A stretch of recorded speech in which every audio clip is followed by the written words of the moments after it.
Fuzz.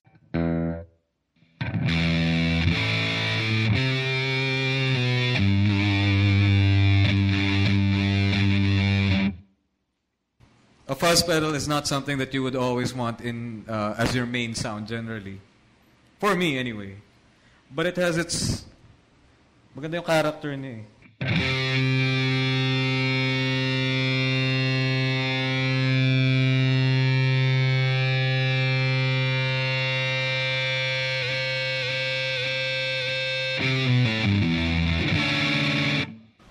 Remember what I was explaining kanina, that when you play a chord with sevenths or ninths, for me, when I look for a distortion pedal, kailangan lumitaw pa rin yun. With a pedal that's specifically a fuzz, generally that's not going to happen. So I'll play a C major 9 chord and you'll hear that it's very...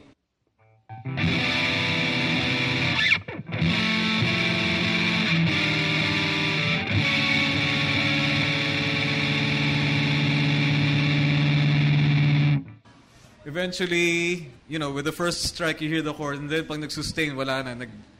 Nag-halo-halo na yung tunog.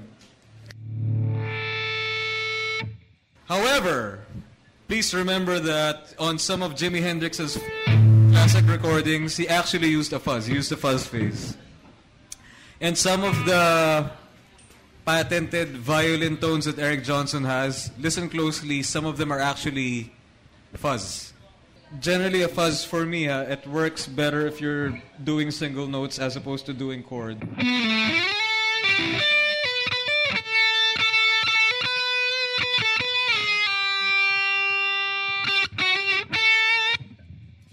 And this, I believe this Boss Fuzz is digital. It says COSM A, so it means it stands for their Boss's patented modeling technology. So. If you're a distortion that's no graduates, usually a fuzz.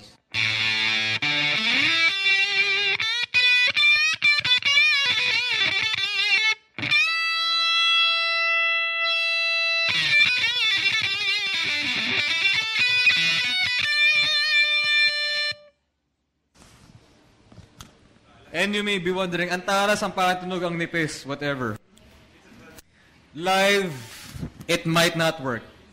But if you're going into a recording studio, try to add, if you can, if you're doing a guitar solo, double it with this kind of sound. Assuming that you can play the solo again perfectly note for note, add this kind of a sound on top of it, it will add definition. Sino sa inyo nakakilala kay Jerry Cantrell of Alice in Chains?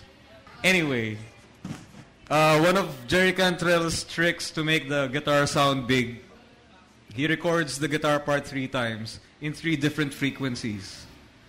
So he'll add a fuzzy part on top of the other parts that he already did. And of course, since he's a very precise player, he knows exactly what he's going, what chords he's going to hit, how he's going to hit it.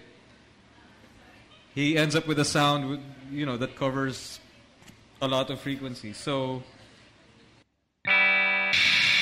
this is either a gimmicky effect or an important recording tool if you know what to do with it.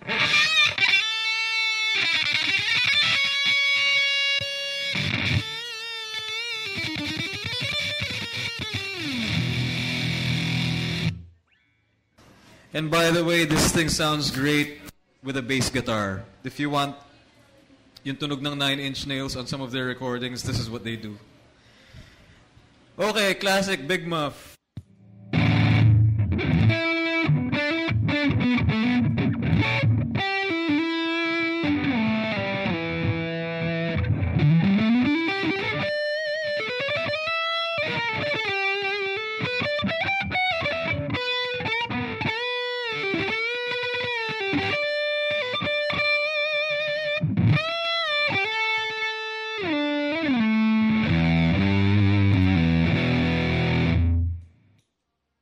Okay, listen to the bottom end of the Big Muff and we'll compare it to the fuzz.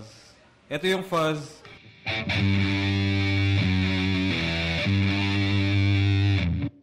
You might notice it goes ging, tas parang parang may pumipigil sa kanya. It's almost as if the speaker is going like this, tapos bigla na lang hindi kaya. But the big muff,